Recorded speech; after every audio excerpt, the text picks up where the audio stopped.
Crumpton had been stranded since Saturday. His cell phone had died, and all he had was a tablet, which he used to send a Facebook message to his family. Dave and Brenda, we're at the 4900 block of Georgia Road, where you can see this massive tree that has fallen in front of this house, blocking the front door. I spoke with the homeowner who says that there were 7 people inside the house when they heard this loud crashing sound. But they did not stop there. They took power washers to every inch of Regions Field. They cleaned every one of these seating sections to make sure that there was no peanut residue. When I went to the Lakeview community, I found several of these flyers still in the Ziploc bag that read, "Our race is our nation." It had a website and a phone number for the KKK, as well as a peppermint. Dave, think about this. More than half of the population of 5,000 people work at this plant. Now, some of the people I spoke with say that they are unsure about what the future holds, and right now they're just stunned over what has happened.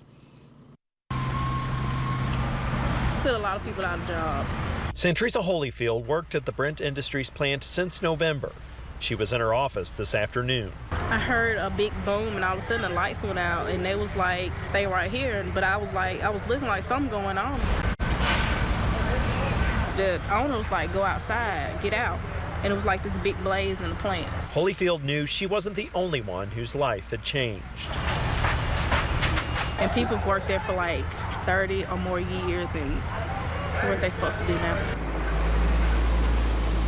My cousin actually got burned, and the other victim, we actually grew up together, and we stayed right around the corner from each other, so it really hit home, like literally hit home. All around town, it wasn't hard to find people who felt the explosion.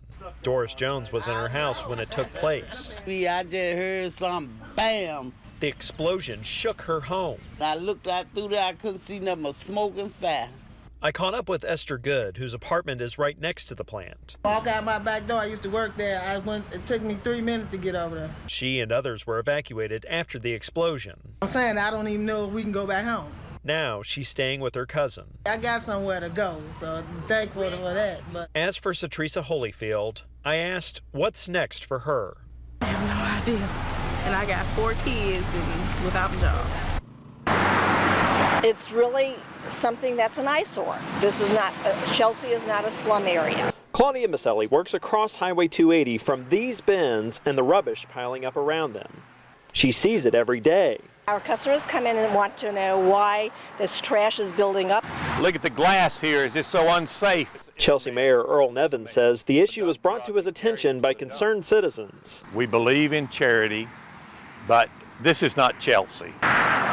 The bins are on AlDOT land.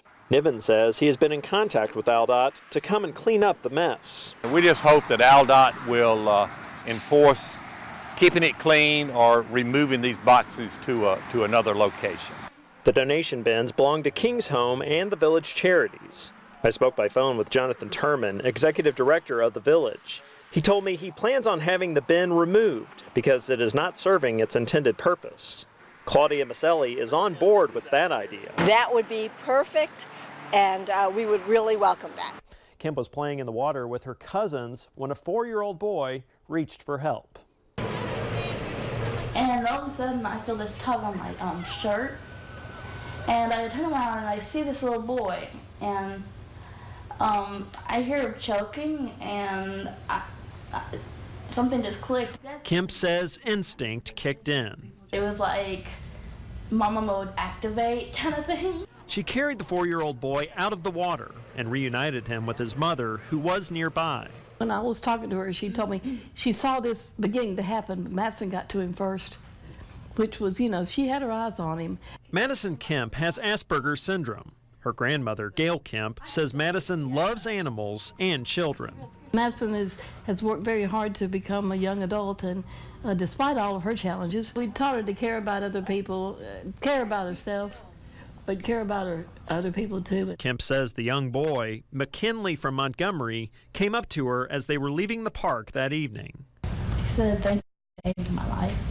Believes Madison was there for a reason. She didn't know him, and she didn't know, but anything except this is a child, and God loves children. Everything happens for a reason, and God puts us in the place we need to be for the right time.